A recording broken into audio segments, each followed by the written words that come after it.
City Council. This is our first time having an in-person City Council meeting since the pandemic, and I'm glad to welcome us all here, those of you here in the audience, as well as my colleagues here on the City Council. We've spent the last year, all of us have spent the last year in a different universe altogether. So it's nice to be able to be here and see one another and be able to interact as we did prior to the pandemic. So let me call the Malden City Council meeting to order and ask that if you will please all stand as we salute the flag. I pledge allegiance to the flag of the United States of America and to the republic for which it stands, one nation, under God, indivisible, with liberty and justice for all. Would you please all remain standing for a moment of silence as we honor our servicemen and women, those in uniform, and particularly for those who have given the ultimate sacrifice.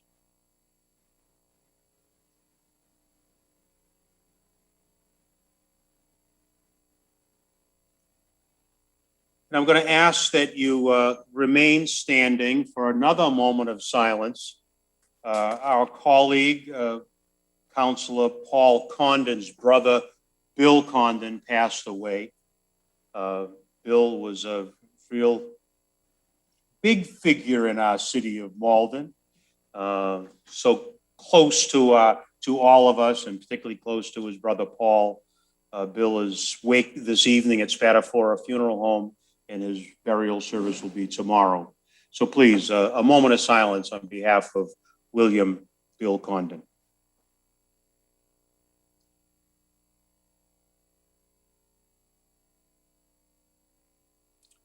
Thank you, and I'll ask Councilor Spatafora, who has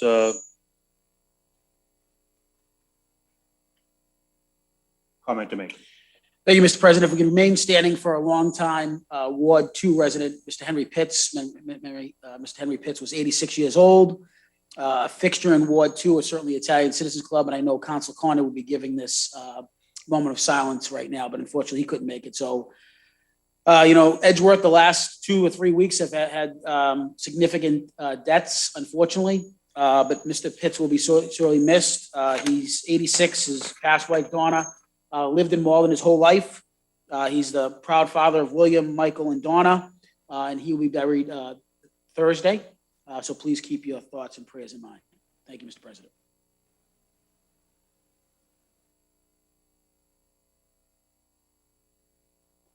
Thank you.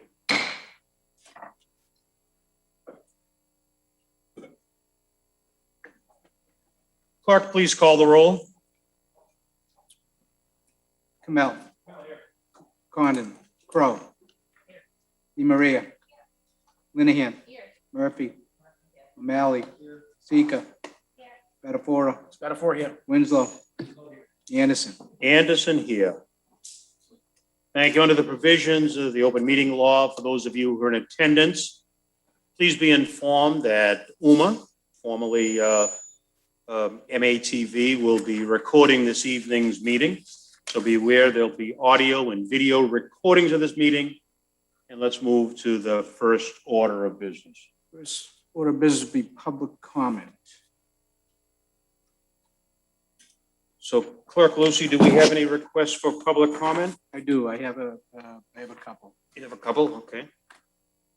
First one is I, Frank Senna of 120 Mountain Ave, Malden, and member of the City of Malden's Disability Commission, is in favor of Councilor Winslow's creation of the Transportation Commission.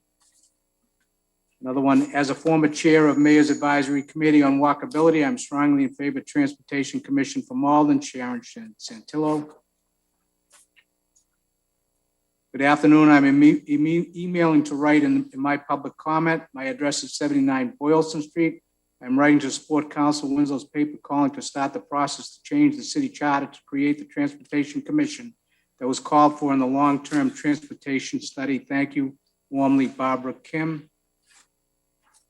We have Dear Mr. Lucy, please support Stephen Winslow's paper to establish a transportation committee. I think that better transportation integration can only make Malden more livable and encourage our community growth. Susan Constanza. That's it. Thank you. Next order of business. Papers 278-21 and 279-21. First one's minutes of the meeting of June 1st, 2021. Second one's minutes of the meeting of May 25th, 2021. On Councilor Di Maria's motion that we approve the minutes of both minutes of May 25th and of June 2nd. Do we have a second to that motion? Second by Councilor Winslow. All those in favor? Opposed, say no. That those minutes have been approved. Next order of business.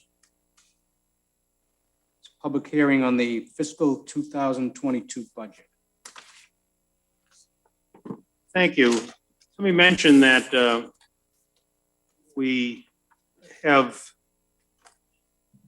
not only had this meeting here this evening in person, but at the request of councilors, more than one councilor that has asked that we also have this meeting Zoomed so that the public can have an opportunity to hear the discussion and to weigh in on the discussion that'll take place around this, add their input to the budget that's being proposed for fiscal year 22. So let me turn the proceedings of the public hearing over to Councilor Murphy.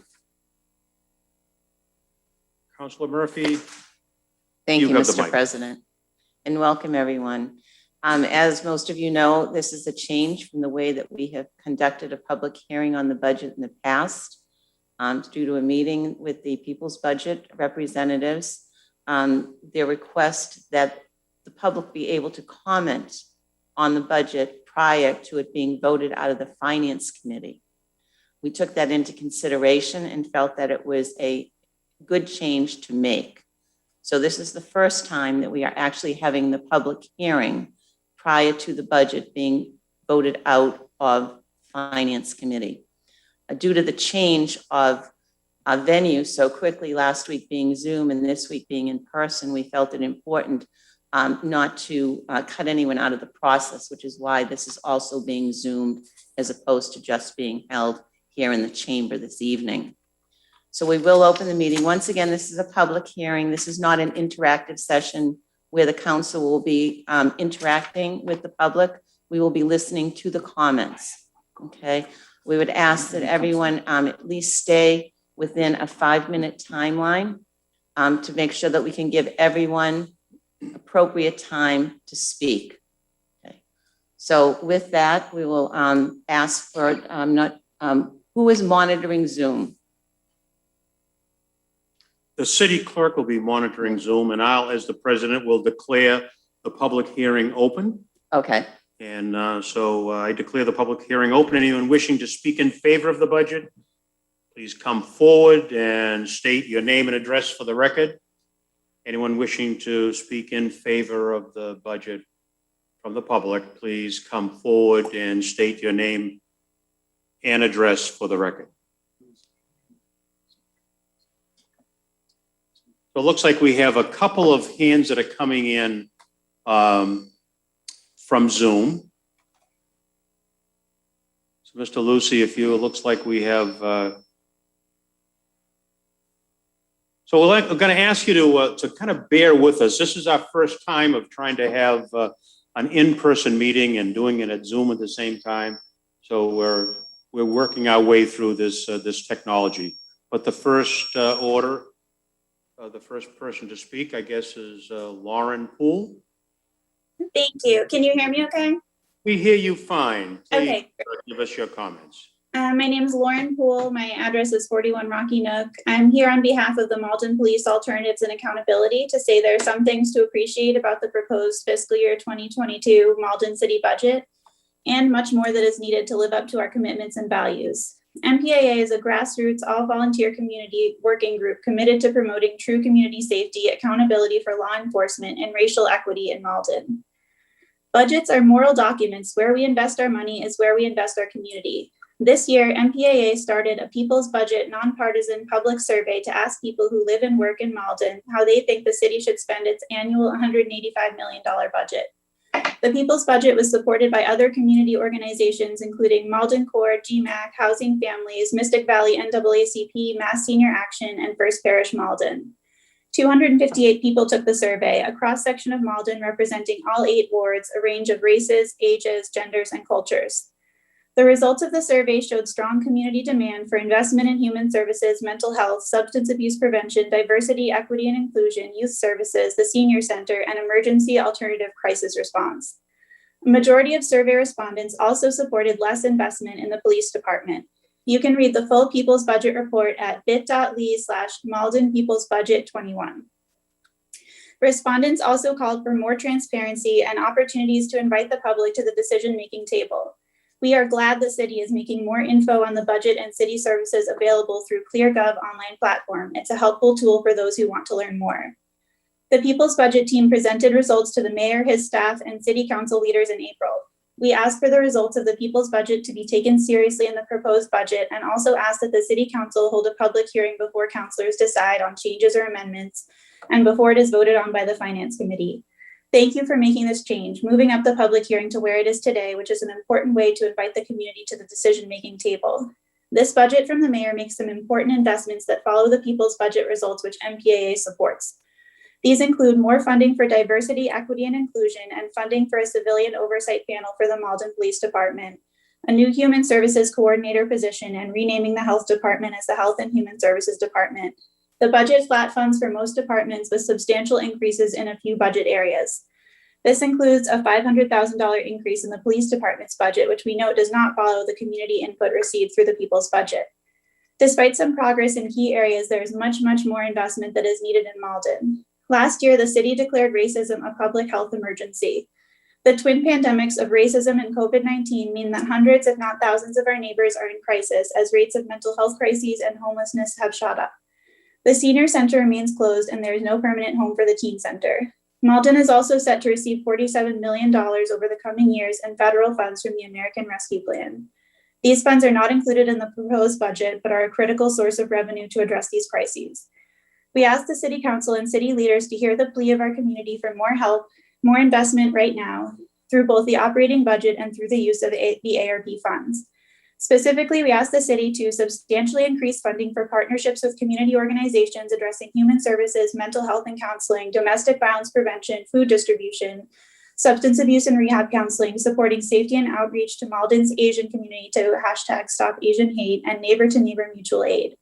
There are millions of dollars worth of immediate need. Investing in community partnerships was one of the insights mentioned over and over by the People's Budget responses. The city doesn't need to create its own programs to address these problems. Just fund the people and organizations who are already doing this work and have been stretched to the breaking point by the pandemic.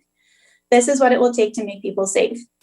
Create pilot programs for alternative crisis response, 911 calls for services for people experiencing mental health breaks, substance abuse emergencies, homelessness, restorative justice programs in lieu of arrest or other non-criminal issues. We see the urgency of this again as crisis calls have mounted through the pandemic. Groups like Malden Neighbors Helping Neighbors, ABCD's Mobile Homelessness Outreach, and Elliott Community Services do work in Malden and could expand their reach, while others like Communities for Restorative Justice and Boston Emergency Services Team are already doing this work in other cities, but don't have funding to do so in Malden. We note that 2 weeks ago at the Finance Committee meeting on the Police Department budget, Chief Mollis said he would be open to exploring these types of crisis response partnerships. Finally, we want to emphasize the importance of transparency and meaningful public input. While we are glad this meeting was moved earlier in the city budget process, it was difficult to follow what was happening with this meeting and whether people would be able to join online or not.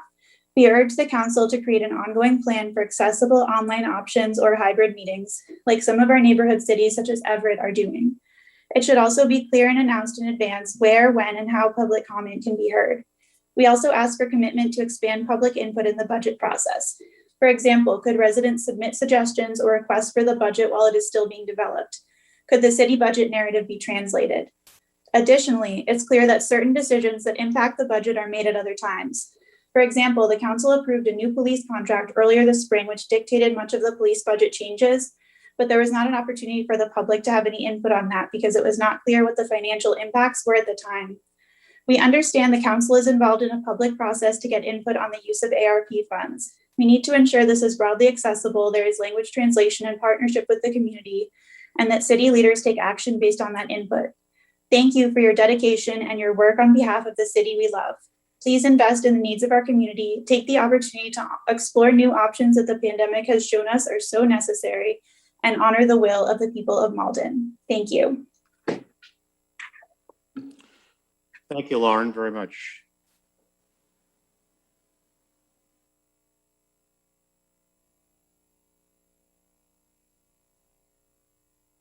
We have Stacy Gilchrist, who has her hand raised. And for those of you who are attending here on Zoom, if you wish to speak, if you'll just simply raise your hand, we'll recognize you in the order in which your hand appears. So next we'll have Stacy Gilchrist. Please, your name and address for the record, please. Sure. My name is Stacy Gilchrist, and I live at 92 Porter Street. I want to thank the first commenter for capturing a lot of what I was thinking, and so I won't repeat anything that she said. I wanted to say that in keeping with her comment that budgets are moral documents, that they show what we want to invest in and where we want to spend our resources. It was hard for me as a person. I appreciated the online accessibility of this budget. I love all the tabs, and I want to say I clicked into everything. What's hard for me is to see sort of where Malden's money is going versus what we're getting grants for, if that makes sense. It's one thing to say, of course, we value X, look at what we're spending on it. I'd be interested to know for each of these departments sort of how much of that budget is being met by grants or, Chapter 70 or whatnot, and what Malden is putting in from our revenues, like property taxes. There was the revenue sheet, and to see whether that number is increasing or decreasing year by year. So that's the input that I wanted to give that would help me really look at this budget and see what I want to see in the budget and really see where Malden's values are standing at by what we're spending our money on, not what we're winning grants for. Thank you. Thank you, Stacy. Anyone else wishing to speak in favor of the budget? Anyone else in the public wishing to speak in favor of the budget? Anyone in here at the chamber wishing to speak in favor of the budget?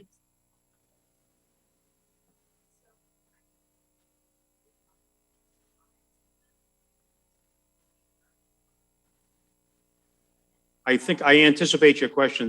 We're going to have two portions of this. There'll be those first of this public hearing that we ask anyone who wishes to speak in favor. And once we have everyone who wishes to speak in favor who has had a chance to speak, we'll then close that portion of the hearing. And anyone wishing to speak in opposition or to make other comments about the budget, will allow that to happen in the second portion. Does that answer your question?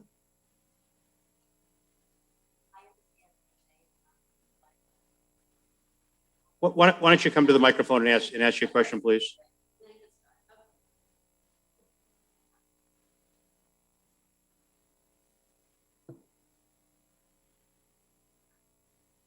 Karen Cologne Hayes, and I live at 105 Wyoming Avenue. So my question is, I have some comments on the budget. I don't necessarily am for it or against it. So I guess I'm just going to say I am for I'll just speak in, You can take your pick. You can speak. Okay, I'll speak side. now. I'll start it off. Okay. Okay. So let's start fresh. Good evening. First, I would like to thank the People's Budget team for all their work to help move this process out to the public, and to the city councilors for taking this suggestion seriously and providing this forum to speak on the budget process. Any budget is a statement of priorities, whether it's a budget created by an individual, a family, a school, a city, or a nation. It tells us in easy to read mathematical terms What areas, issues, things, or people are most important to the creators of this budget? In reviewing the fiscal year 22 budget, I'm glad to see that we've fared relatively well during the pandemic with few layoffs. I also want to be clear that tonight I'm focusing on the city budget, but the school budget should also be reviewed separately in addition to the school committee's hearings. Schools are a largest part of our budget and one of the most important to our young people, but also a top reason why people choose Malden to raise their family. I have a couple of questions and comments. Some are broad and some are really specific. So I'll start with, under revenues, is there a location where grant funding is listed as revenue for all departments? It would be helpful to understand what type of revenue we have in addition to property taxes, meals tax, excise taxes, licenses, and permits.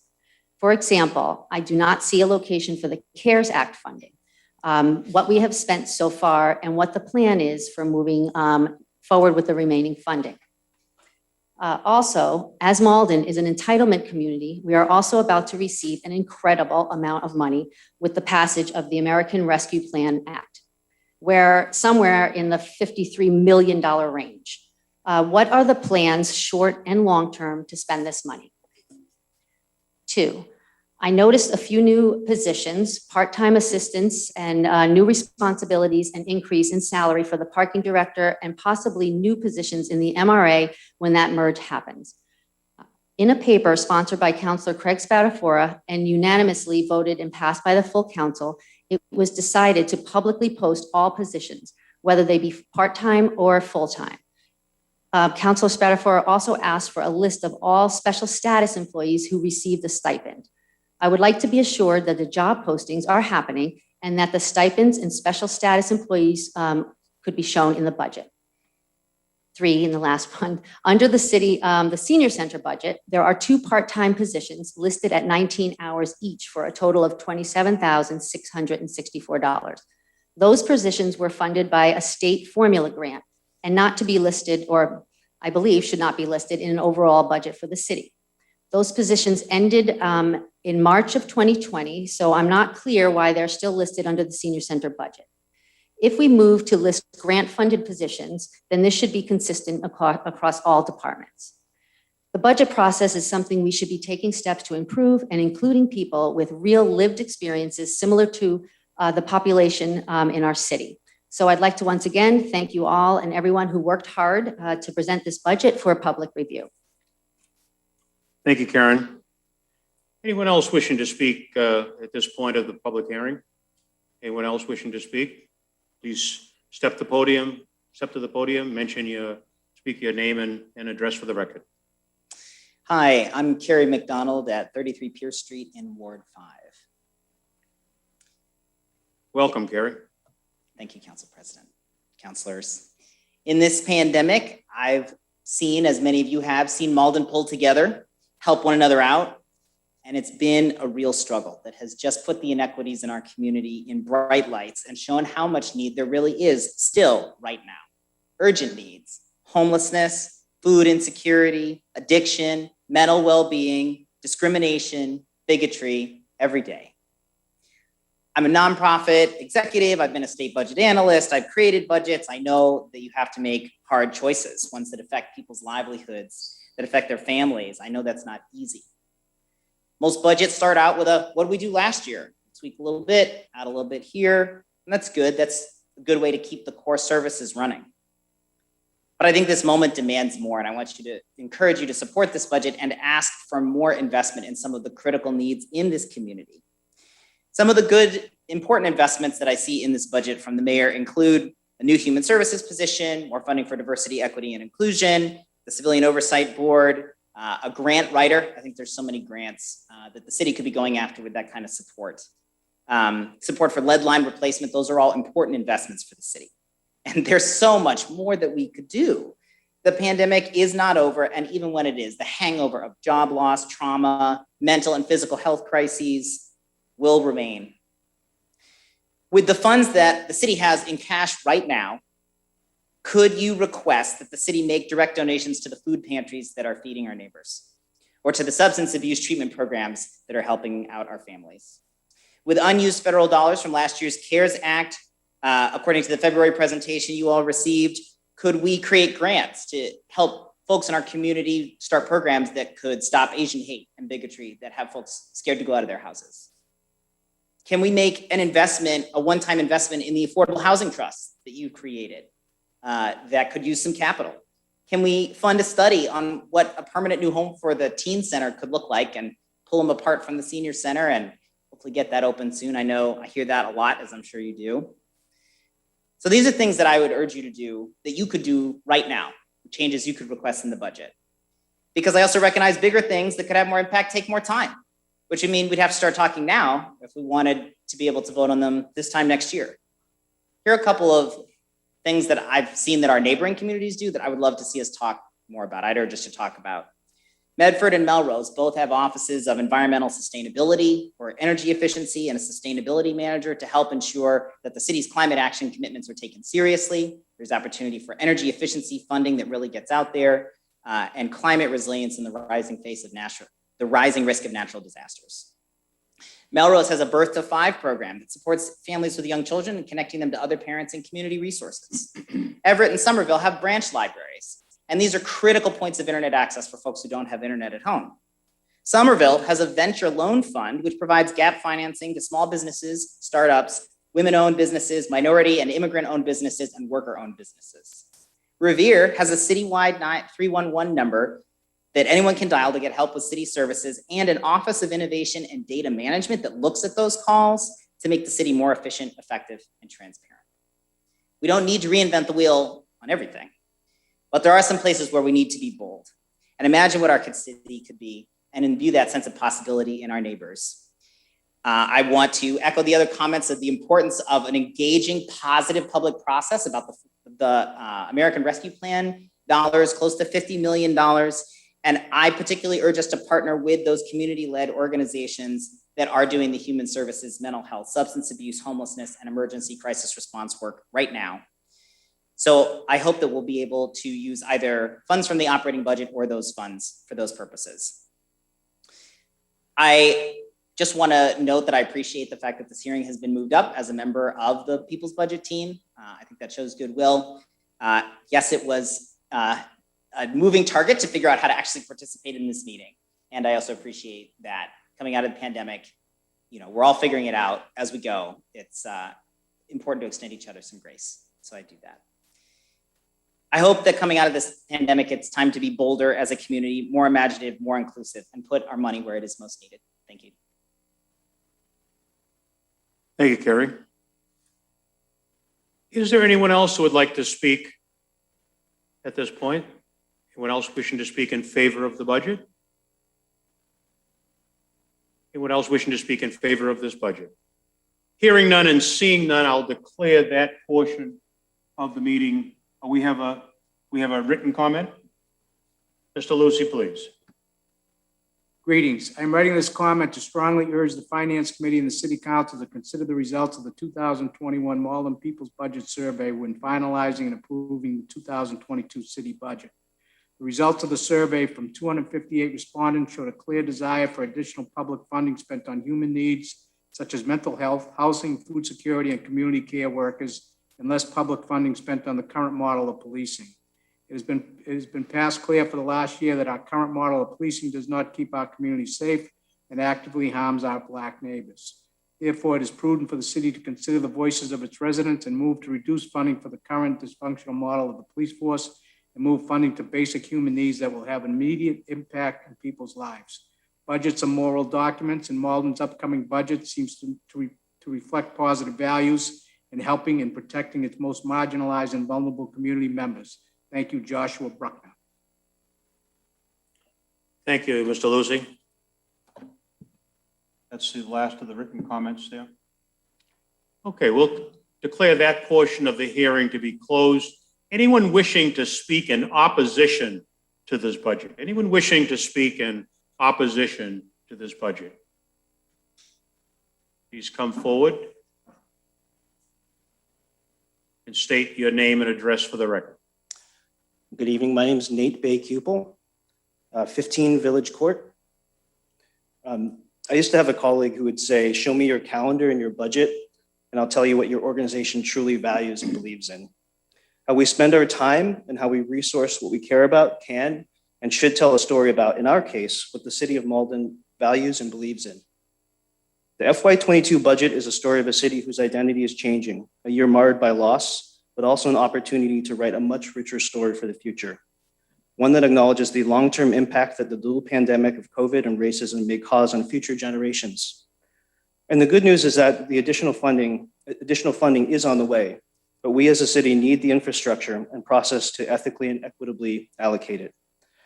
While I'm encouraged by the Unite Malden 2020 initiative, we can and need to invest deeper in programs and services that will help our diverse residents to heal. As a city and community, we've declared that racism is a public health crisis. We need more than just $166,000 dedicated to understanding and addressing the impact of systemic racism on the health of our residents. For starters, I would urge the council to consider increasing the line item of just $20,000 for diversity and equity program support to a figure that is more reflective of a city with the most diverse high school in the Commonwealth. As others have stated this evening, more funding will become available in our communities through sources like ESSER, ARPA, and the President's Climate Change Executive Order just a month ago. We need increasing community dialogue and engagement to ensure the equitable allocation of funds across our communities.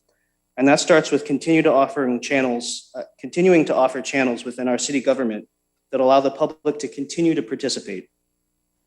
While I'm encouraged by COVID vaccination rates and the desire to reunite in person, remote meeting participation should be something our city continues, as so many other surrounding municipalities have, to encourage access and participation for those unable to attend in person.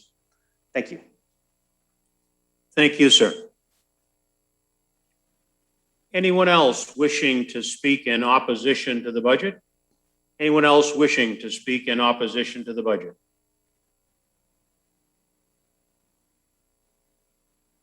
One more time. Anyone else wishing to speak in opposition to the budget?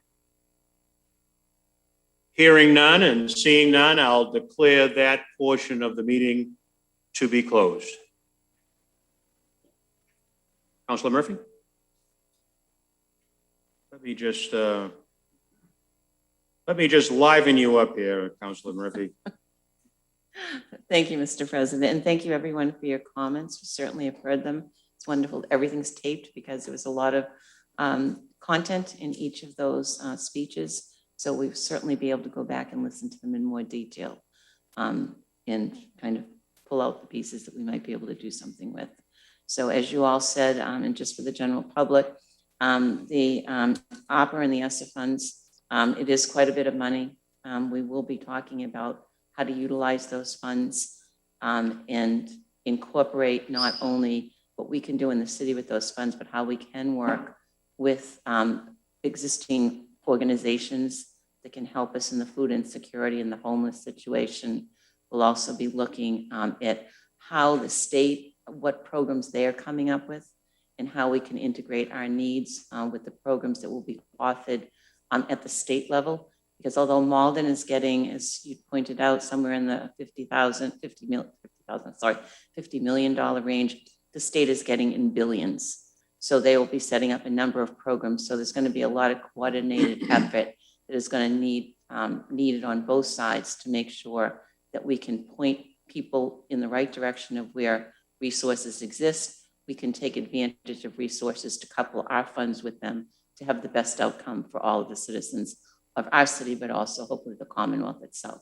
So there's a tremendous amount of work that we all face going forward, and working together always produces a better outcome than working in a silo. So thank you for your comments.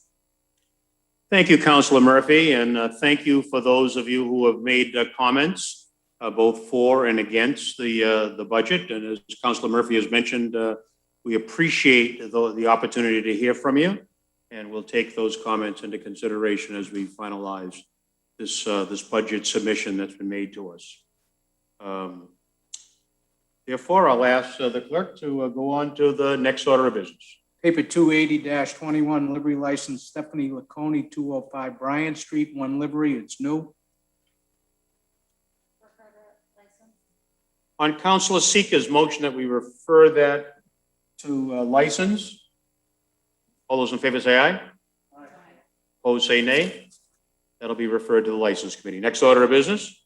Paper 281-21, Livery Prime Limo Service, 1 Maple Street, number 10, 1 Livery, it's a renewal. Refer to license. On Councilor Seeker's motion that we refer that petition to the License Committee. All those in favor say aye. Aye. Opposed, say nay. That petition will be referred to the License Committee. Next order of business. Paper 282-21, Extended Hours, GoBrands, Inc., DBA Gopuff, 388 Eastern Ave, Malden, 24/7, it's new. Refer to license. On Councilor Seeker's motion that we refer that to License Committee. All those in favor say aye. Aye. Opposed, say nay. That will also be referred to our License Committee. Next order of business. Paper 283-21, order that the City of Malden submit to the Massachusetts Legislature for passage its substantial the following form, and it's an act relative to amendment of the Malden City Charter in order to establish a transportation commission. Councilor Winslow. Thank you. As you know, several years back, we formed a long-term transportation study committee, and that came up with several recommendations. The first one we had acted on was the hiring of a transportation planner, which we have back in the budget. So I think that's good.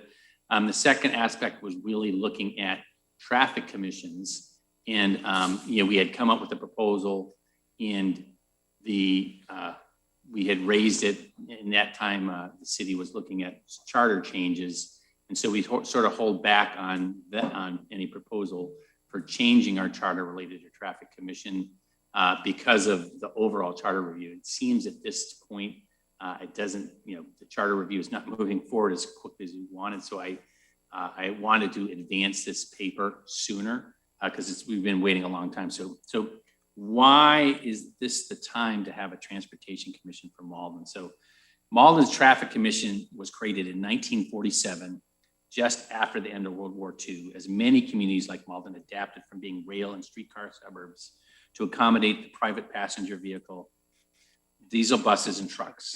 Responsibility to set traffic rules shifted from the City Council to a new commission headed by the police chief and focused on creating rules for vehicular street traffic through signs, pavement markings, and increasing use of traffic signals. Malden would no longer have an officer standing at Main and Pleasant Street to guide motorists. There'd be a modern traffic signal. So that's what was happening in 1947 when we started a traffic commission.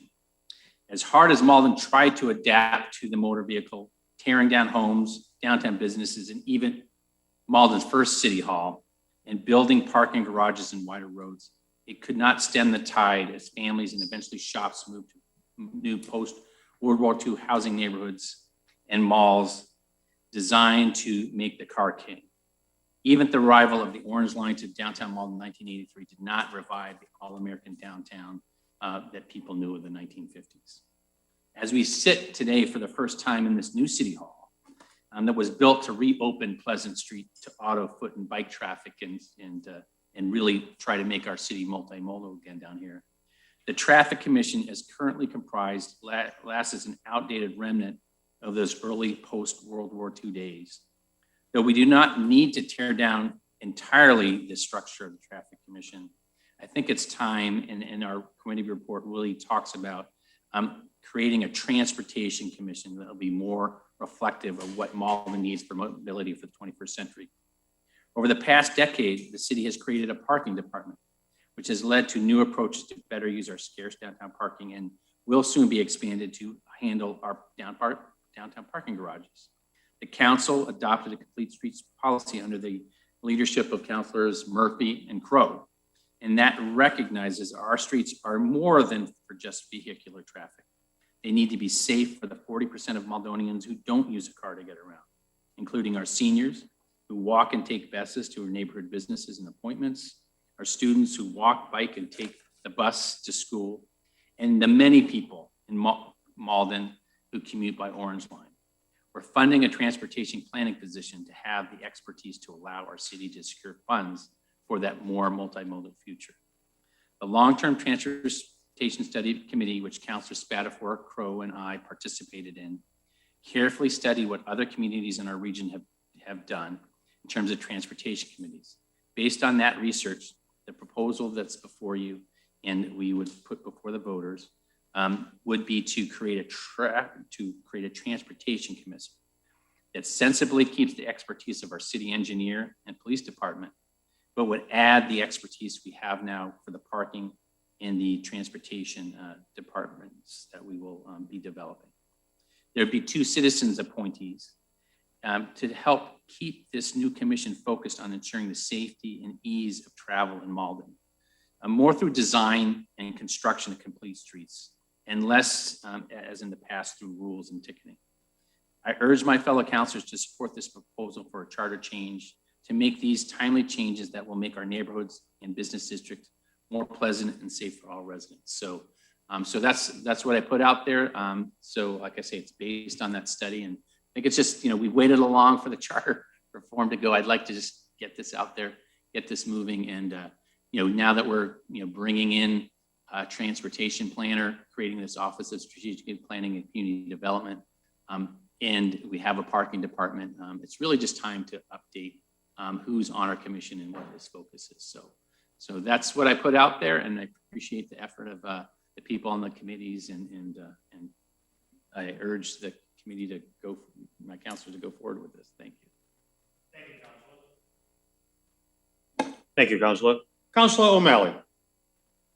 Thank you, Council President. And I want to thank Councilor Winslow for putting this forward. Councilor Winslow has been long known for bringing revolutionary transportation infrastructure and changes to Malden. The Northern Strand Trail is just one thing that's completely changed and help appreciate property values in our community. And I think focusing on transportation holistically will make our community safer and more enjoyable and livable for all. So I would love to be a co-sponsor of this. If you look and click into the additional information that's provided on the agenda, you will see that there's a pretty significant overlap with the current traffic commission. So there's not going to be a lot of lost knowledge or applicable information, but I do think this helps position us for the future. So I'm fully in support and look forward to being a sponsor. Thank you. Thank you, Councilor. Councilor Linehan. Thank you, Mr. President. I too would like to be added as a co-sponsor, and I really want to applaud Councilor Winslow for thinking of ways that we can update how we're doing things. I think Councilor O'Malley did make an excellent point, which is that it's really adding to what we already have and broadening the perspective, which I think is so important given, the reality of how folks commute. And we don't know yet what that will look like after the pandemic, but why not add a little bit more expertise and get that resident input? I really like the idea of putting those 2 seats and also kind of reflecting that new structure that we're looking at with our Office of Strategic Planning and Community Development. I still have to think about the right name for that. So I'm fully in support of this. And I did just have one question. Is the idea to get this on the ballot, or how do you envision this moving forward from tonight? To Councilor Winslow through the chair. Yeah, so I will propose that we refer this to rules and ordinance. And I haven't worked with the council to get a charter change through. So I'll be working with Councilor Spatafor to do that, but we're talking about scheduling this in the next few weeks. And if we can get it done, I know some charter changes I think can just be done by the legislature. If we need to put it on the ballot, or if that's the wish of the council, then we can do that. But I just want to get moving and get this change. And, I think the parking directors would like to see this. I think the police chief would like to see this, that we know even as a council, I think we've had our own consternation about the challenges we have as we are having to tackle the new modern world that we're dealing with, that this will create a commission that can take this focus and not have things just brought to the council, because that our current traffic commission doesn't have the range of expertise to really diligently look at and be more forward thinking than rather than being reactive. So that would be my proposal, to bring it to rules and ordinance so people can have a little more time to look at it, and we can talk to our legal office about what the best approach is, whether we can just do it through a legislative process or whether people want to bring this to the ballot. Thank you, Councilor. Councilor Linehan, did you have anything else you wanted to? No, I'm all set. Thank you. You're all set. Thank you. I thought I saw Councilor Di Maria's hand up for a bit there. Did you want to chime in, Councilor Di Maria? No, thank you. I was wondering where we were going to send this and my And, question was answered. Question was Thank answered in you. the dialogue, huh? Okay. I see no other hands raised, and I hear Councilor Winslow making reference to wanting to refer this to the Rules and Ordinance Committee. And do we get a second of that by Councilor Di Maria? We don't need a roll call for that. No. On the motion to refer to Rules and Ordinance, all those in favor say aye. Aye. Opposed say nay. That'll be referred to the Rules and Ordinance Committee. Next order of business. Paper 284-21, order the city solicitor provide a legal review and opinion to the city council on the current ordinances related to the collection of highly sensitive core reports. This request is related to Malden Ordinance 6.08.100 and with respect to the Mass General Law, specifically procedures of sharing these documents via hard copy and electronically. So let me start with the sponsors, Councilor Di Maria. Thank you, Mr. President. And I would like to thank the co-sponsors of this with my paper, Amanda Lanahan and Steve Winslow. As of about 4:30 today, I did, and as we all did, get an email from our city solicitor. And I've read it a couple of times, and what I'm reading, and certainly correct me if I'm wrong, that the decision as to Corey reports distribution lies within the city clerk. Is that correct? Okay. So whatever you deem, Mr. Clerk, that's how we distribute these Corey reports, whether we do or we don't. I just feel it's a. We do have, I think each of the councilors, I don't know if you've seen your emails, but there is correspondence that we received from the city solicitor. Yes. And I'm going to ask the city clerk to read that into the record. Yeah, so that that's we can all hear it. exactly what I just said. Thank you. But before we ask city clerk, any other comments that you'd like to make before that? No, Mr. Lucy, go right ahead, please. This is communication from our city solicitor, Catherine Fallon. Catherine Fallon. As you're aware, I am asked to render an opinion on the above referenced matter, which presents itself on the council docket this evening as an entry seeking to order me to provide a legal review and opinion to the city council of the current ordinances related to the collection of highly sensitive core reports. This request is related to Malden Ordinance 6.08.100 and with respect to Mass General laws, specifically procedures of sharing of these documents via hard copy and electronically. Generally, ordinances enacted in accordance with the law are presumptively valid unless inconsistent with the Constitution of laws of the Commonwealth of Massachusetts. Take 5 Vending LTD versus Town of Provincetown, 415 Mass, 741, 744, 1993, citing 41 Marshfield Family Skateland, Inc. versus Marshfield, 389 Mass, 436, 440, 1983. Malden Ordinance 6.08.100 was enacted several years ago, amended in 2019, paper 289 of 2019, and upon information and belief that ordinance has never been challenged as unlawful.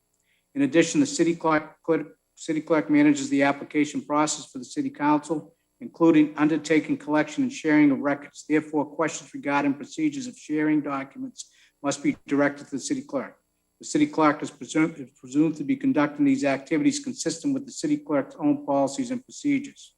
As you know, the city council is the licensing authority responsible for issuance of class 1, 2, and 3 dealers licenses within the pursuant of Mass General Laws, Chapter 140, Section 59. An applicant seeking such a license is a licensing applicant pursuant to Massachusetts Corey regulations. 803 CMR 2.02 defines a licensing applicant as an otherwise qualified individual who is being screened for criminal history by a governmental licensing agency.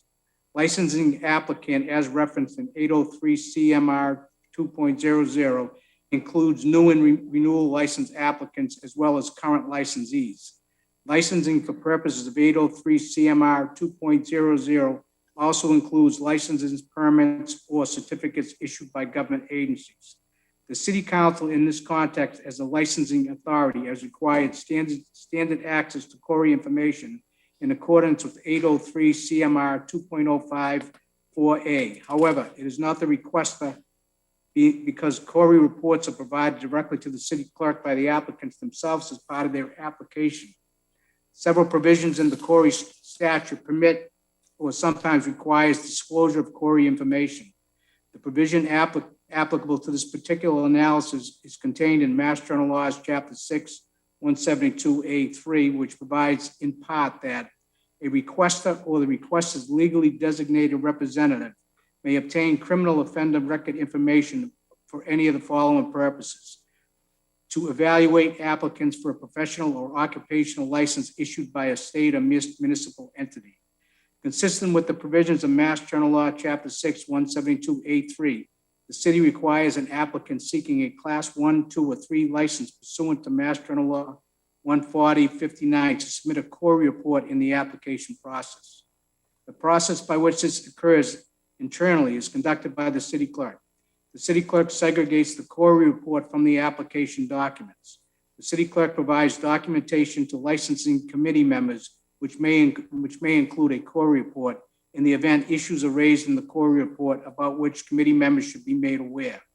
The segregating, disseminating, and subsequent collecting back of Corey reports, if included by the city clerk in this document, is transmitted to committee members as stated as a matter of process conducted by the city clerk, which if properly completed, addresses the council's responsibility in maintaining confidentiality of Corey reports.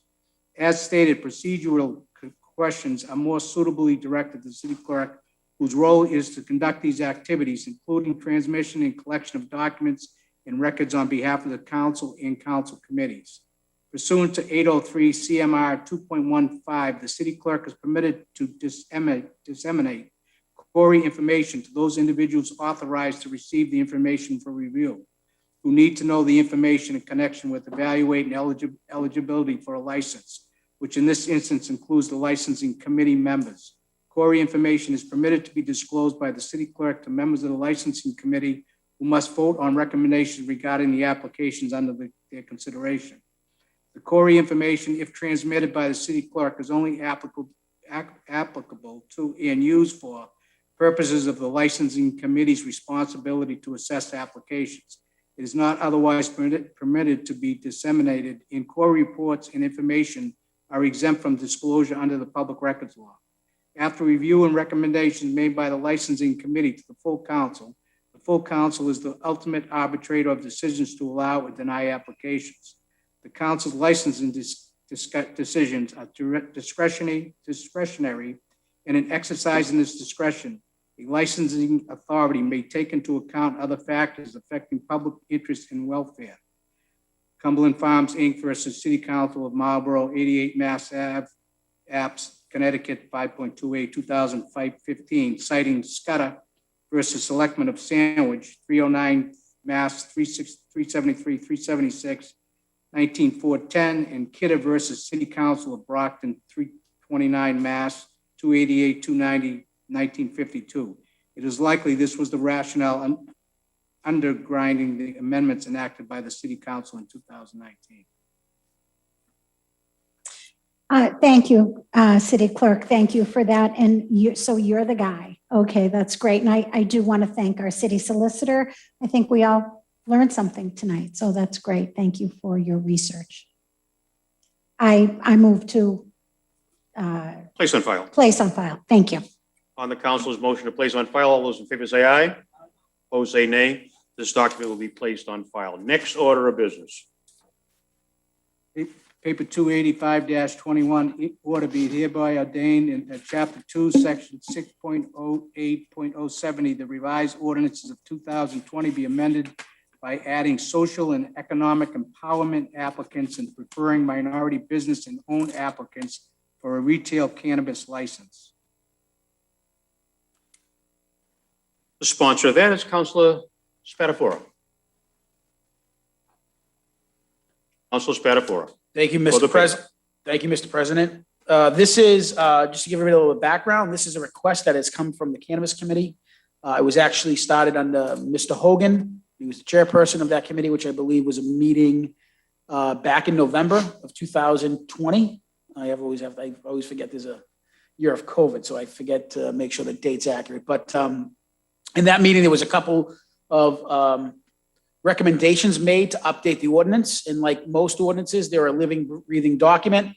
And given cannabis is fairly new for all cities and towns in the Commonwealth, this was a time to take a look at past practices and make it more efficient, make it better, more inclusive. And one of the recommendations out of that was to include some recommended language for residents, I believe, who are Malden residents' preference, as well as minorities.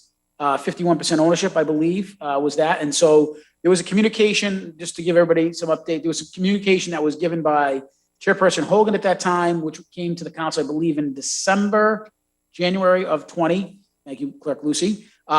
We never referred it to a committee. So now the new chairperson, Janelle DeVitz, has been requesting the last couple of weeks to get that language processed. There's a couple of things in terms of home delivery that the state has now allowed the cities and towns to do, which we're not going to be doing it this round. We'll wait for the summer and look at it September. But the chairperson, DeVitz, did want to get this done as soon as possible. So this is on the docket. We hope to refer it to the ordinance committee next week. Hopefully, I don't want to say a slam dunk, but it's a pretty reasonable request, and that we can get it referred back to committee so they can do something with the updated ordinance for the summer for some particular participants looking for those licenses. So looking just to refer to ordinance, I just want to give you a little bit of background there, and we'll be scheduling that as soon as possible. Thank you, Mr. President. Thank you, Councilor. Councilor O'Malley. Thank you, Council President. I'm trying to look for the language. All I see is what's presented here on the docket. Is there more language that I'm supposed to be seeing? So, Council O'Malley, that language was something that Council Lucy and myself actually kind of crafted, because if you, the only notes that we had was Chairman Hogan was just showing us the 51% majority ownership by Malden, and then preference for a Malden resident and minority. So we took that language and crafted something that was wide enough to go to ordinance, and then we can discuss it in ordinance. So the notes, I believe, were in the November meeting that was a byproduct of the Cannabis Committee. Yeah, because what I see here is it's be it hereby ordained that Chapter 2, Section 6.08.070D of the revised ordinance of 2020 be amended by adding social and economic empowerment applicants and preferring minority business-owned applicants for a retail cannabis license. But my understanding is that we already do have a license set aside for a minority-owned business or a Malden resident. So I'm just not sure if what this language here is changing, but we can discuss it more in ordinance as you mentioned. Yeah, I'll circulate the notes from that Cannabis Committee, because I wasn't present at that meeting. I don't know if any of the councils. Because my understanding is we already have this. Yeah. Thank you. Thank you, councilors. Councilor Di Maria. Thank you, Mr. President, and thank you to Councilor Spatafor. I was on a call today with Mr. Hogan, and I would like to make a friendly amendment to the language that we are going to vote on and refer to ordinance per Mr. Hogan. I think in committee, they discussed the word preference.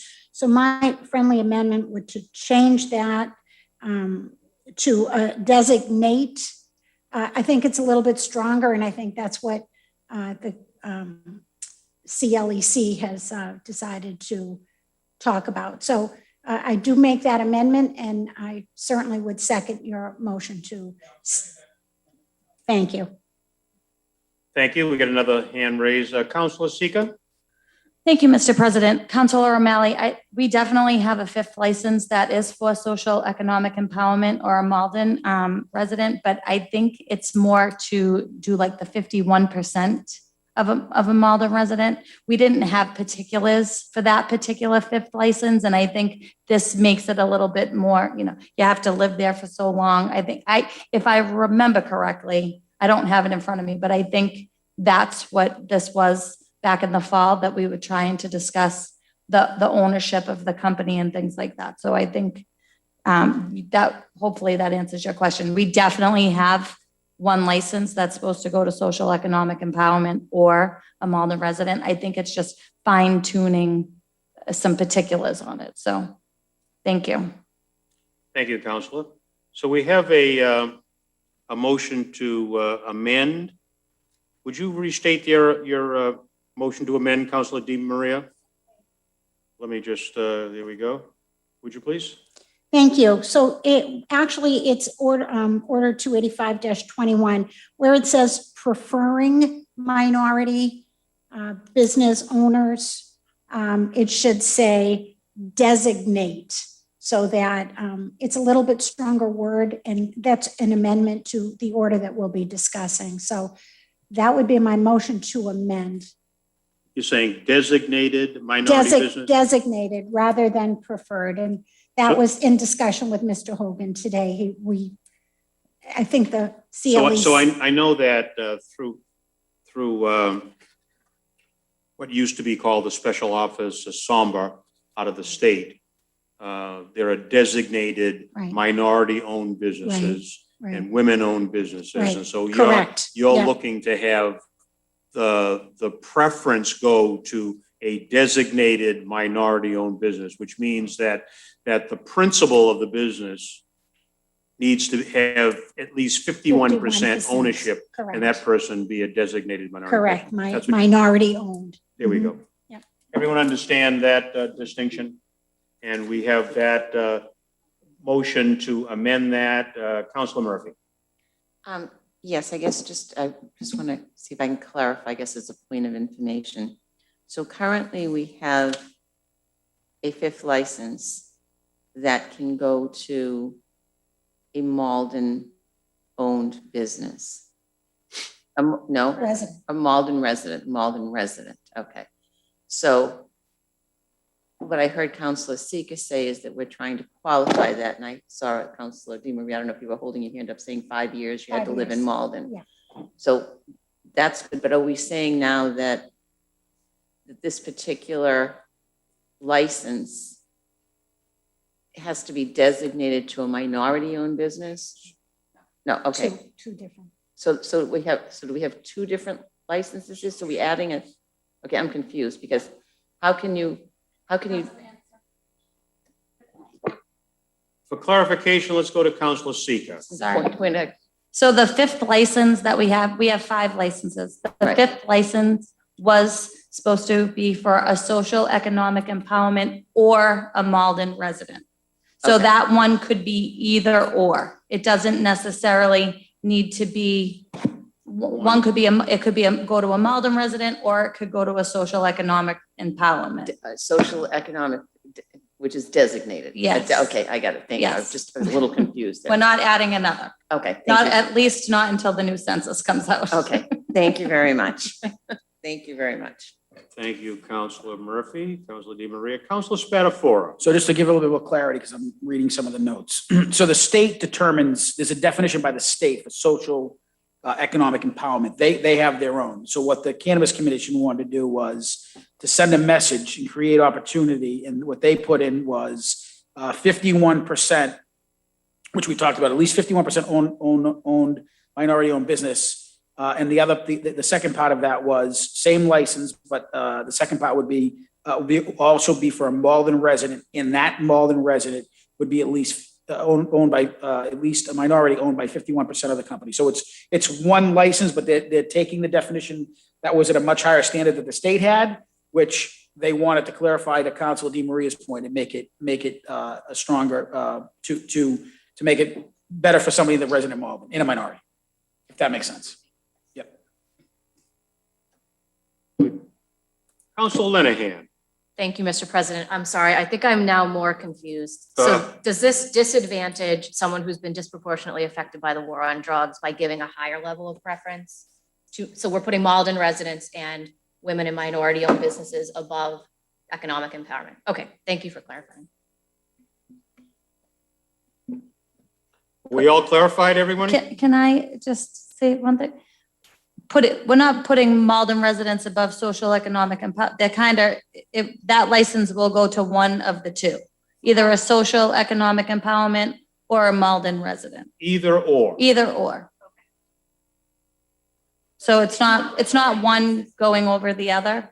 It will we don't necessarily have, you know, a lot of Malden residents that are applying for this particular license. So back when we did this ordinance, I don't even know how many years ago it was, you know, we had suggested the social economic empowerment. So we've accepted applications a few times and nobody's actually, I think, even met that criteria because you have to be deemed a social economic empowerment group through the state of Massachusetts. It's not just you come in front of us and tell us that your life has been impacted by the war on drugs or, you know, anything like that. So you have to be deemed social economic empowerment through the state of Massachusetts in order for you to possibly get that license. So that fifth license, when we did it back then, it was one or the other. So Malden doesn't get special treatment over social economic or vice versa. That's right. Yeah. Okay. Everyone's clear now, right? I think so. All minds and hearts are clear on that one? Okay, do we have a motion? So we have a motion to amend the language as suggested by Councilor DiMaria, that be a designated minority business owned applicant. And that's been seconded by Councilor Spatafora. All those in favor, please say aye. Aye. Those opposed, say nay. None opposed, so that amendment has been approved. Now, on the order as amended, let us do a roll call. The clerk, please call the roll. Craig needs a second. I don't have a second. I need a second on the order, I'm told. Who's going to second that? Councilor DiMaria is seconding that. Councilor O'Malley, your hand is up. Do you have a comment to make? I'm just confirming we're referring it to committee, correct? Yes. Correct. Thank you. So this is on the motion to refer to committee as amended. The clerk will call the roll. Kamel. Yes. Condon. Crow. Yes. DiMaria. Yes. Linehan. Yes. Murphy. O'Malley. Yes. Sika. Yes. Spatafora. Winslow. Anderson. Anderson, yes. That paper has been referred to committee. And Councilor DiMaria, I see. Nope. Okay. Hey, we're not doing bad tonight. This is our first meeting here with all in person, and I haven't messed up too much by putting microphones on, and you all are speaking so eloquently into the microphone. Next order of business. Paper 286-21, order the City Council hereby designates the following locations as polling places for the 2021 municipal election. And they're all the same except for 6-1. Anyone need to hear the locations of these polling places? Anyone feel the need? No.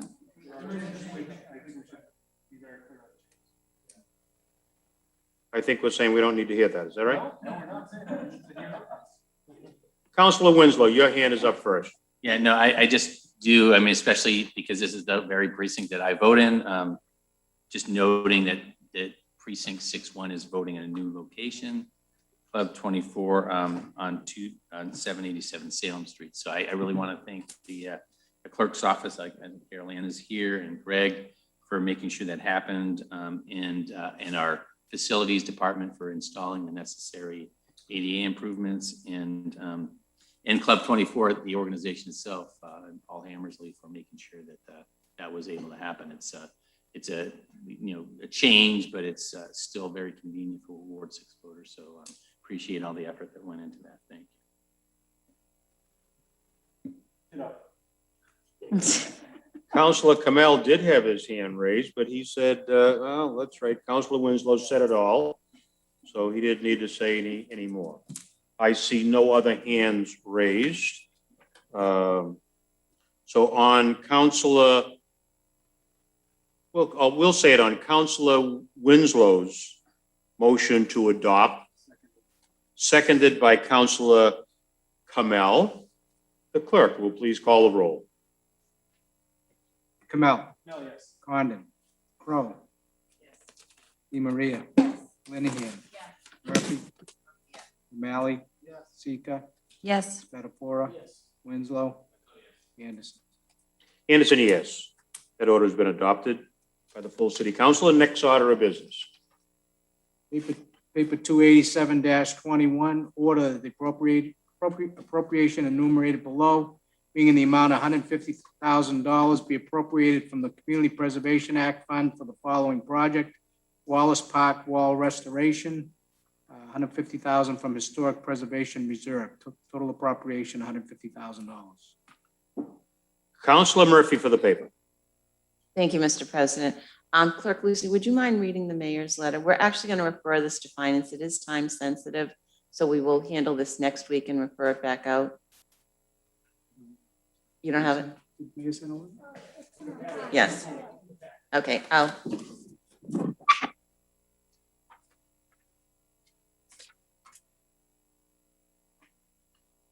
Dear members of the City Council, I'd like to ask for the City Council support to fund the attached project to preserve and restore the wall at Wallace Memorial Park, presented to me by the Community Preservation Committee. In reaching their recommendation, the CPC found that the project meets eligibility requirements and aligns with the priorities stated in Malden's Community Preservation Plan. This project is supported by the Historical Commission and was also the subject of a public hearing of the CPC held on May 19th, 2021.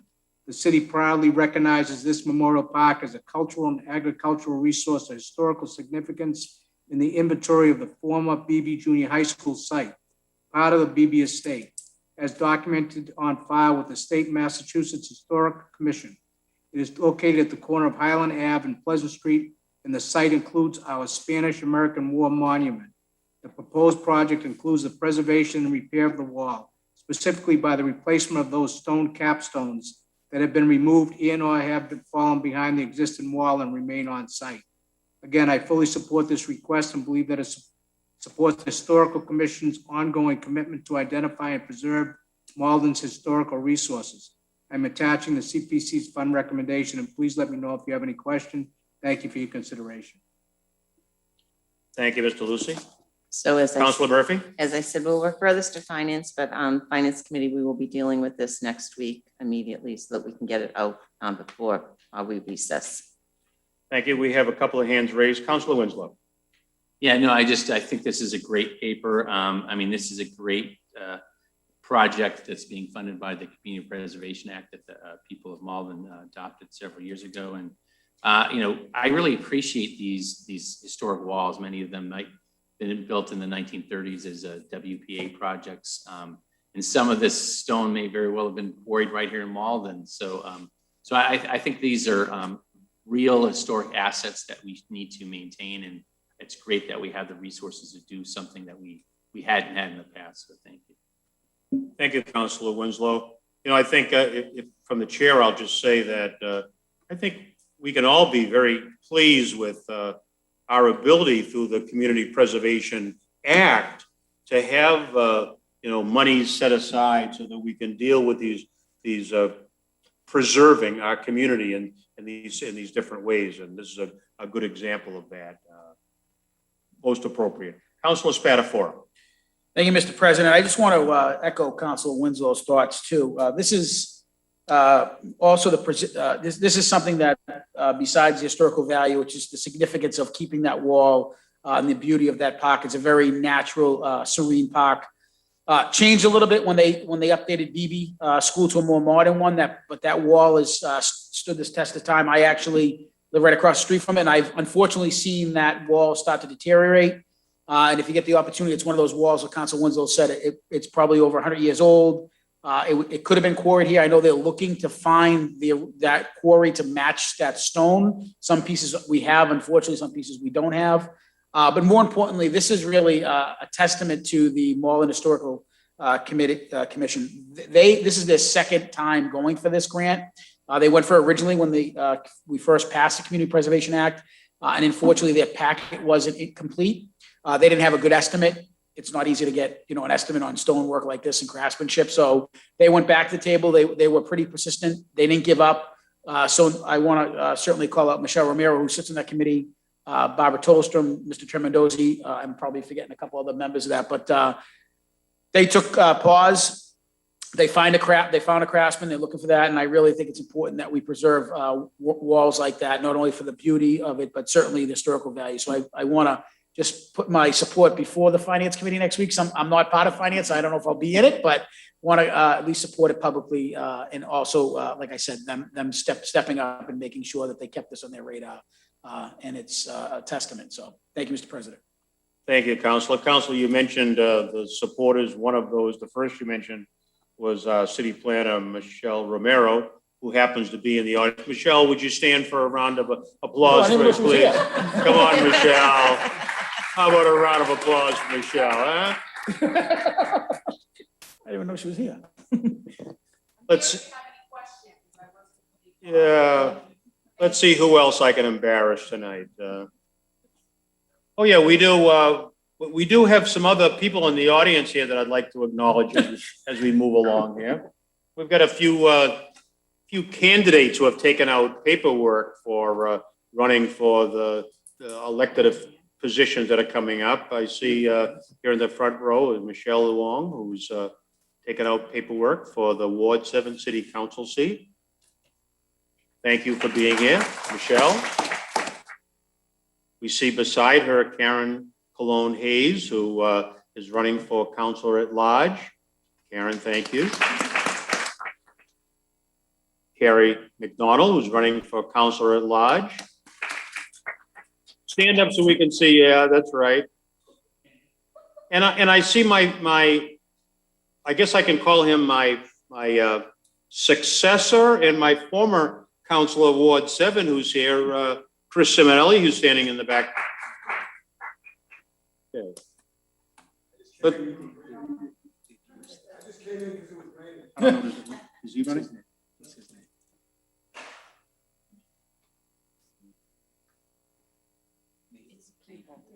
Nate,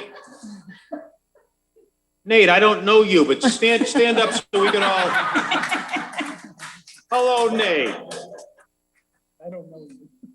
Yes, thank you. Did you notice the people who stood up to speak at the public hearing? They happened to be candidates for public office, and what a coincidence, huh? Okay, let's go back to the normal order of business here. Councilor Linehan. Thank you, Mr. President. I don't really want to follow that, but I guess I'll be brief. So I too support this. I'm really thankful that we're going to be getting to see this again. I know it's hard. Any of us who've tried to replace a stone wall surely know how costly and specialized that is. It's definitely sort of an iconic part of our local architecture and landscape, and I think there's opportunities for the kids at BB School to maybe be able to enjoy parts of that park again. That would be an added bonus. So I look forward to discussing it more. Thank you. Thank you, Councilor. Councilor Murphy. I think Councilor DiMaria, do you have your light on still? Well, actually, Well, the council president gets a chance to look at the list here, and your name was up first. So go ahead, Councilor Murphy. Thank you, Mr. President. I was just curious as to what the other councilors were going to say, because I was going to say we do have, a full docket with the budget. And if I continue to hear the support that I'm hearing from the council this evening, with Ms. Romero here to answer any questions for us, I wouldn't be opposed to trying to pass this on the floor tonight if there was enough support to do that. I will, but I wanted to hear the rest of the comments to see if we would have enough support to be able to do that. So. Okay, let's get to a few more of these, and we'll come back to that, Councilor Murphy. Good idea. Councilor O'Malley. Thank you, Council President. I would be in favor of moving forward with this on the floor, suspending council rules so that it doesn't get sent to finance.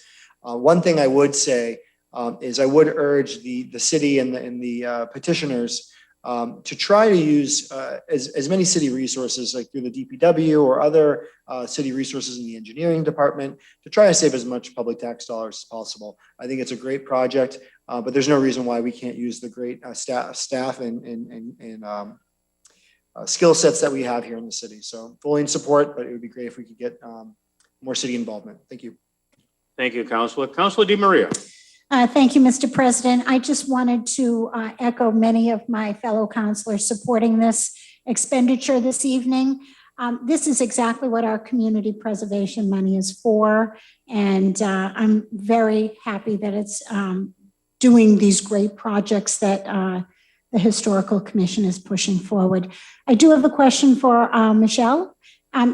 Just, do you know, once we enact the, the funding and we go RFP and hire whomever we're going to hire, do you know how long that might take? Because that's a really busy corner of Highland Avenue and Pleasant Street. And with the school right there at BB, I would just be concerned for the safety with the trucks and all that.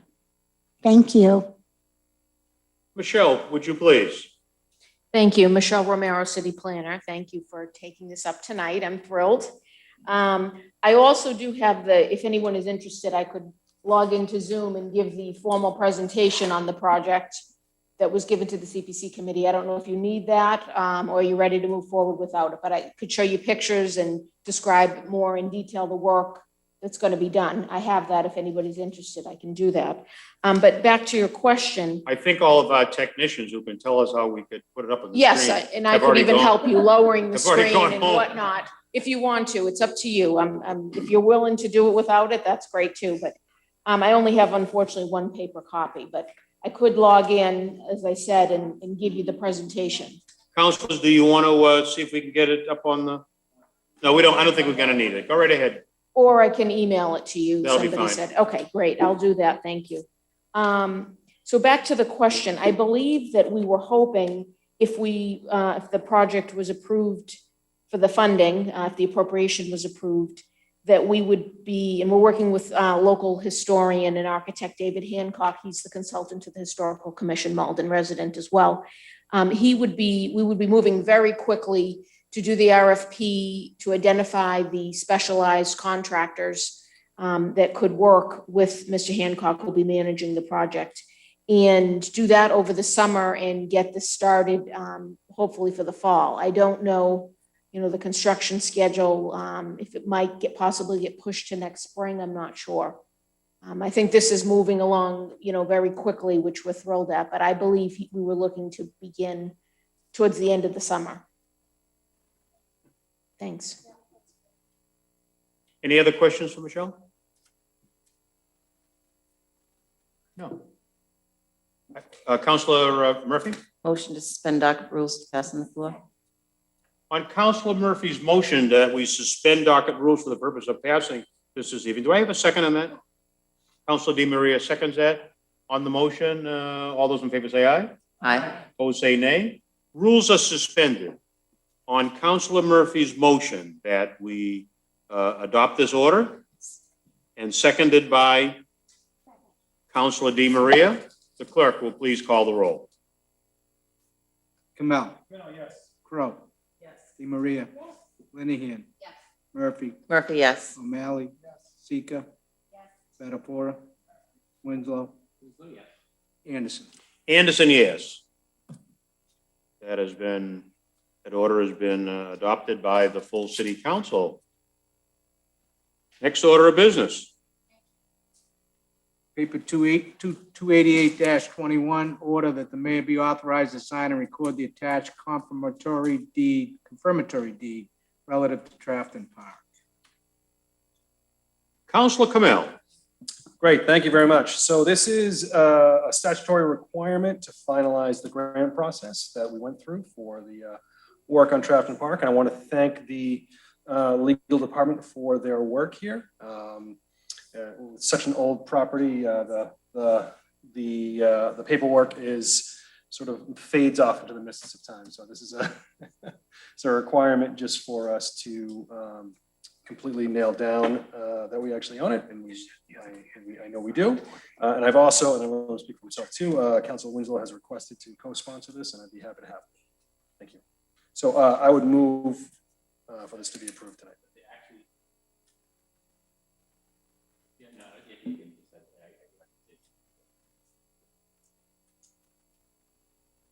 Well, yeah, I actually have to, I would be enthusiastic to support this, but because my house abuts Trafton Park, I actually need to recuse myself instead. So I get approval to recuse myself from this vote because Trafton Park and my name is mentioned in the deed. So I have to recuse myself. Is that right? No, yeah. So I think it's best practice. No, I was thinking I should sponsor it, but then I think that's why we probably had talked about me not sponsoring it because I actually have to recuse myself because the property description includes my property lines. Because it will affect your property. Is that I what mean, you're saying? potentially. I mean, so yeah. I mean, it's by defining a confirmatory deed, it is confirming a property line. I mean, potentially, if someone objected, they could file a lawsuit against the city or something like that. So I think it's in best practice to recuse myself because I'm specifically mentioned in this deed, and We get a chance to learn a lot each night. So on Councilor Winslow's motion that we allow him to whatever that word is, recuse himself, seconded by Councilor O'Malley. All those in favor say aye. Aye. Opposed say nay. So you are, whatever that word is, recused, however you pronounce that. Councilor O'Malley, your hand You is should up. technically leave the room. Well, okay. I'll eat that rest of my pizza. I am fully in support, would love to co-sponsor. I think it's a great project. I think it's a huge success by Councilor Kamel as well as Councilor Winslow. Really great project. I have one amendment. I did read it. What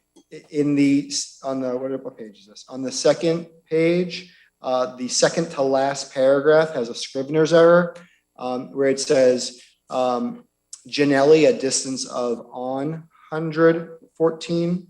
It should say 114. So I would move to amend striking on that section and inserting one. Sorry, I do my homework.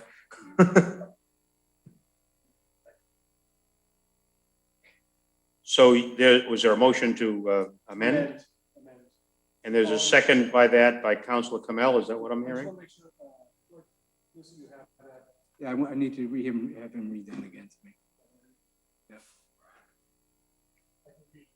You want Councilor O'Malley to repeat that? So the line starts S, I'm assuming it's south 57 degrees, 38 feet, 20 inches east. In that paragraph, it should say 114. It currently says on 114.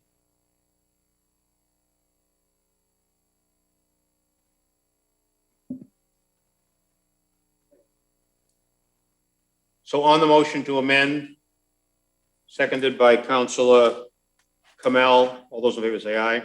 Aye. Opposed say nay. That has been amended. On the paper as amended, been moved by Councilor Kamel, seconded by Councilor O'Malley. The clerk will call the roll. Kamel. Yes. Crow. Yes. DeMaria. Yes. Linehan. Yes. Murphy. Murphy, yes. O'Malley. Seeker. Yes. Spatafora. Winslow. Winslow's been Oh, he's gone, that's right. Anderson. Anderson, yes. So that order has been approved by the full city council. Next order of business. Before we go to the next order of business, I see there's another candidate in the hall this evening that wasn't here when I announced the others. Candidate for Ward 8 City Council, Amy Friedman. Would you please? Thank you. Acknowledge her presence. Next order of business. Paper 289-21, Committee Report License Committee. The Committee on License recommends the following petitions be granted. The council seeker requests that I read them all once. Paper 230-21, pool tables, ITAMS Post 16, 40 Oakland Street, one table, it's a renewal. Paper 260-21, pool table, Town Line 10 Pin Corp, 665 Broadway, 19 tables, it's a renewal.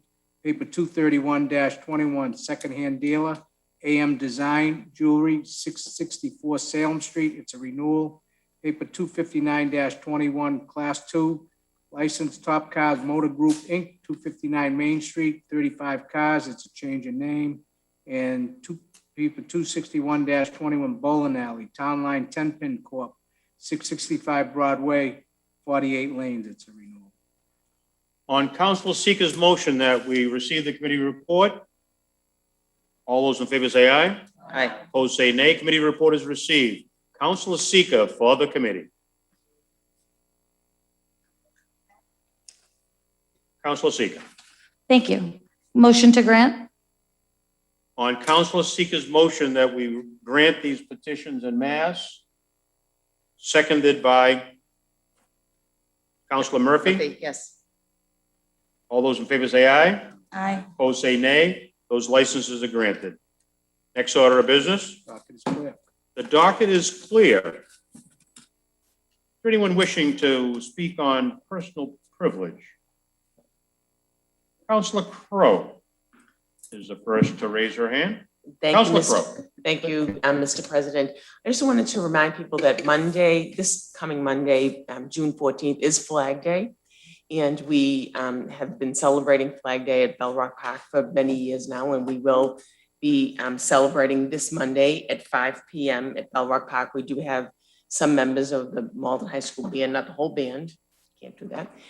Some choral arts. We have the fire department will be bringing the large flag, and we have Deb Olson, the president of the DAV, will be our guest speaker. So if anyone wants to join us at Bell Rock Park at 5 o'clock on Monday, I'd love to see you there. Thank you. Thank you, Councilor. Councilor Spatafora.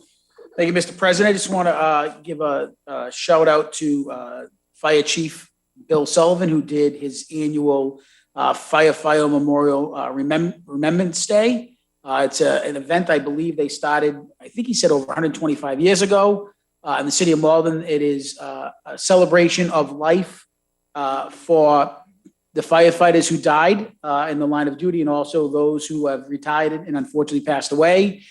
They do a ceremony every year, and this year's speaker was Mr. Dana Brown. Just when you think you've heard everything out of Mr. Dana Brown's voice, he gave a great speech, and he acknowledged he wasn't a fireman, but he just made us pay homage to, the life that they live both inside and outside the fire station. I was a little different than past years. We didn't walk from the central station. We walked from Forest Hill School to the cemetery, but it was a great event.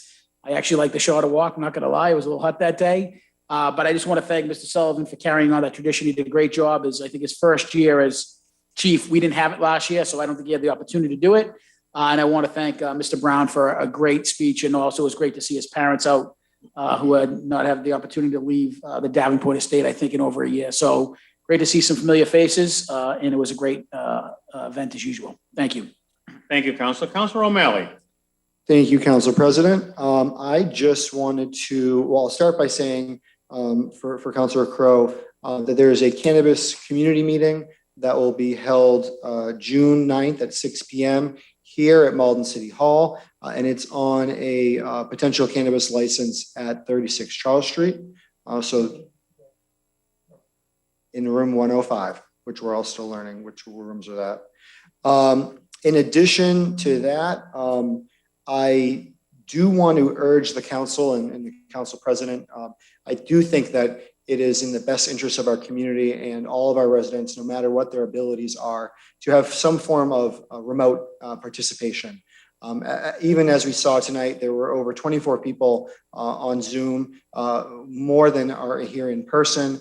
And it's no reason why, the pandemic was horrible. The one good thing was that we had much more participation, and it really allowed people who might be homebound and not able to come out because they have to be put in bed by specialists and by their caretakers. I do think it allows more participation. And I do think that it's something that we should continue doing. And we definitely have this state-of-the-art city hall, so there's no reason why we shouldn't do that. I will be putting in a paper in 2 weeks, so if anyone would like to co-sponsor that to make this permanent, I would appreciate that. Thank you. Thank you. Councilor Winslow. Yes, thank you. Well, thank you to everybody who got our new city hall ready today. It worked out very well, and will definitely co-sponsor that paper. I really think it has been an interesting thing with Zoom to have more public participation. And another challenge is parents with young kids. It's difficult to get out or get childcare. So I think it opens up the opportunities for everybody. Just a few things. This Friday, the Asian Community Development Corporation is having its annual dim sum breakfast, which helps support things. And particularly, this helps the A-Voice program that's run for our high school students. So that's one thing. I know Angie Liu is also a member of our Affordable Housing Trust. So that you can go to asiancdc.org if you're interested in participating in that. And I think that Malden is being recognized for that. So for its great work this past year. So it's something that's people come out for that. And then also Bike to the Sea this coming Saturday, June 12th at 9 o'clock in Linden Square is having a cleanup. So hope anybody who wants to come out to help out on cleaning up the trail in that area comes out for that. It'll be a little cooler, I think. So that'll be good. Thank you, Frank. Thank you, Councilor. Councilor DiMaria. Thank you, Mr. President. And I'm really happy to be here tonight. This is just great that we're finally together. It's taken a while, but I do want to give a shout out to an unsung hero that has really been by all of our sides over the last 17 months, and that's Lisa Cagno. She's connected us. She's delivered to our homes. She's made sure that we haven't missed a beat. So honestly, you've been great, Lisa. Come on, Lisa, stand up and take a bow. Come on, stand up. Come on, Lisa, stand and take a bow. Clerk of Committees, Lisa Cagno. Thank you, Well Mr. President. deserved. Well deserved. Council Linehan.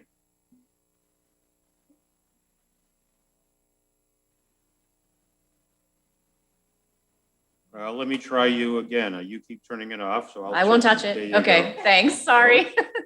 I was just about to say we made it through the night pretty unscathed with any technical issues. Hey, we bounce back pretty well. If we make a We're little mistake, rusty. we We're just pretty good. get through it all right.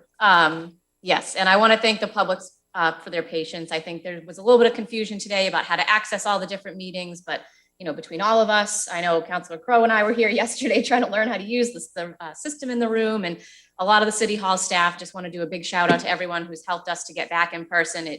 If it looks simple, it sure wasn't behind the scenes, but it's great to be back in person. And I'm amazed at how quickly we've been able to go through stuff tonight, which is really refreshing too.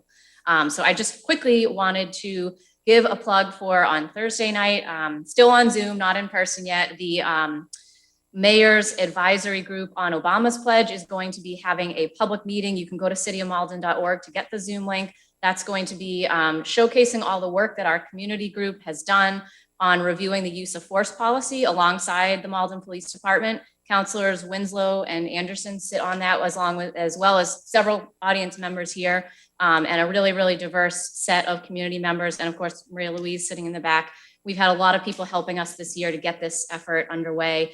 The community meeting is going to look over all the work that's been done, give the public a chance to ask questions, react to it, and then we'll really enter that public feedback stage. So thank you to everyone that's been involved. I don't want to miss anybody. I know Karen Cologne Hayes and Carrie McDonald are just two people that have been really involved in that, talking about that policing and use of force. And of course, our police department as well have been very open to that conversation. So encourage anybody who's interested to join in on the Zoom. Again, just visit cityofmalden.org and you can get the login, and hope to see you on Thursday night. Thank you. Thank you, Councilor. Councilor Sika. Thank you, Mr. President. I just want to congratulate our class of 2021. This past Sunday, they graduated at the stadium. I wasn't able to attend, but I saw the pictures, and nothing warmed my heart more than to see those kids with their caps and gowns on, graduating on the field that the class of 2020 could not do last year. So it was beautiful to scroll Facebook and see everybody with their parents and their family and friends graduating and getting that huge achievement. I don't think we're on TV next week. I don't know how that works these days. But I do want to wish everybody a happy Father's Day as well, especially my dad. Next Sunday is Father's Day. So all the guys that are up here that are fathers, happy Father's Day. Thank you. You guys deserve it just as much as us mothers do. Okay. They like you more for some reason. Yeah, you guys don't have any rules. So thank you. Thank you, Councilor. From the chair, let me say a couple of things. It's already been mentioned that we had great help from our very expert staff in helping us get this together this evening. As you all know, we've been meeting on Zoom for the last year through the pandemic, and to come back in person, I think wasn't easy for us. It took us a little while to try to figure out how to operate through Zoom. You know, we stumbled through that for a while, and this evening, being our first meeting back, we stumbled a little bit. But I say to the public at home, if we looked a little bit out of joint, thanks for bearing with us. But I think we got through it pretty well. That's the first thing. So to Anthony and to Eric and to Ron Cochran and to Lisa and to all those who helped us put this back together, with Eric Rubin and his staff. I don't know if you can see this at home, but we have these separators that have made it possible for us not to be infecting one another with the virus that allows us to sit here and be able to communicate to the public and take care of our business in a safe and efficient way. Second thing I'd like to say is that few years ago, we voted on the council to rededicate the new council chambers back in the name of Herbert Jackson, and we're planning to do a formal rededication of that sometime in July, latter part of July. I've talked with the daughter of Herb Jackson. For those of you who don't know her, I've never heard of Herb Jackson. Herb Jackson was an outstanding statesman. This black man who was not only a city councilor, but he was also a state representative. And I believe the first black state representative in Massachusetts to have been elected from a majority white population. So way back then, I mean, this was groundbreaking for Herb Jackson to be elected from Malden to be the state representative representing our city. So the council chambers at 200 Pleasant Street were named after Herb, and we're going to do a rededication of this beautiful hall that we're in here tonight. For those of you at home, I don't know if I'm not sure just how much you can see here, but this is a beautiful facility. That's right. Widen it out there, MATV. Widen it out so we can see what it looks like, and the ability that we have to hear one another clearly, to be able to see one another clearly, to be able to flash up on the screen the documents and so forth that we'll be showing, so that we can all see it. For those of us here on the council, you might remember that whenever there was something that was shown on a screen behind us, we used to have to always turn around and look at the screen. Well, now we have this screen that's in front of us. So those of you who are in the audience can see the screen behind us, and we can all see this image of the picture in front of us, which makes it much more efficient and effective. Thank you there for showing us that. I heard word today that Lenny Iavino has decided that he's not going to seek re-election. I called Lenny today and congratulated him on his long service on the school committee, and wanted everyone to know that neither Lenny nor myself are leaving our positions on the city council or the school committee because of any bad news that we got from the doctors. It wasn't that. It was, we both felt that it was time for us to pass the torch on to somebody else. So if there has been any question about that, let me make that public, that we're all healthy, relatively so for old guys that we are, and looking forward to those who come along behind us and replace us to carry the torch forward. So I do see a couple of other hands that are raised. Yes, Councilor Crowe. So I have said all that I need to say on my personal privilege, so let me go to Councilor Crowe. Yes, Councilor. I'm sorry, Council President. No one ever wants to follow you. So after that, The City of Malden will be starting to hold Summer Festivals 2021, and it kicks off this Saturday, 12 to 6, right here in downtown. And they'll be on June 12th through June 26th. So it's every other Saturday, July 10th, July 24th, August 7th, and August 21st. So it's a full range of, they'll have things from the library, there'll be specialty markets, artists, they have some game challenges, they have a DJ, some live bands, and lots of other surprises. So hopefully, again, it starts this Saturday, right down here in the square. And they'll continue every other Saturday throughout the summer. So hopefully, if you're going to be around Malden, you want to come down, have some fun, and reconnect with the neighbors, that would be great. So thank you. Thank you, Councilor. Councilor Spatafora. Thank you, Mr. President. I was just thinking as you were talking about rededicating the chamber, maybe it would be, I'm assuming you would probably think of this anyways, but maybe we have the opportunity to invite some of the past mayors, past councils, and school committee members that have the opportunity to serve in that chamber. It'd be good to get everybody back together, to see old faces. And certainly it's an importance of keeping that name and keeping the City Hall Chamber called that after Herbie Jackson. So I think that'd be great if we could make it a little bit more of a live, especially with COVID being over, a more robust event. That's all, Mr. President. Yes, and in response to that, you're absolutely right. Maybe a parade. I know you like parades, Mr. President. I do like parades. I love a parade. But I also like the festivity of what we're planning. And we're reaching out to Senator Markey. I got a call from Herb Jackson's daughter, Lee Van Allen. I don't know that many of you or any of you would remember that Lee's husband, David Van Allen, was the chairman of the planning board. That's right. Thank you. I had a senior moment there. The president of the planning board, and she's living down in Martha's Vineyard in Oaks Bluff, and asked that we try to reach out to Senator Markey to have him involved. So we're looking for an evening, having it here.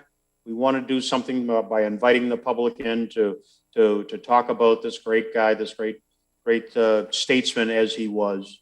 And we're thinking about reaching out to the school committees, and as you mentioned, the former elected officials and mayors and so forth, and we're planning to do all that.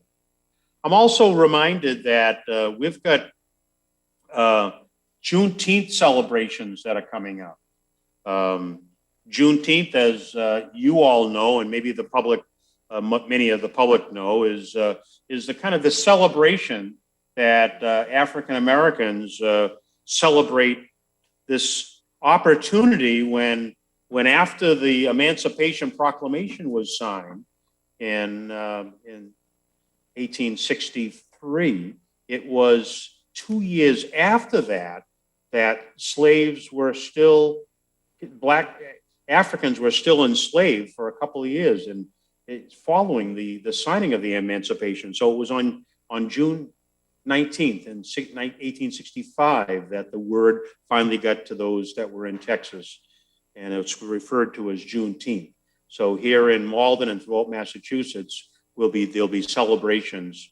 Both the communities organized for racial equality core in Malden will be doing something. We'll be having a dedication here at City Hall on June 19th.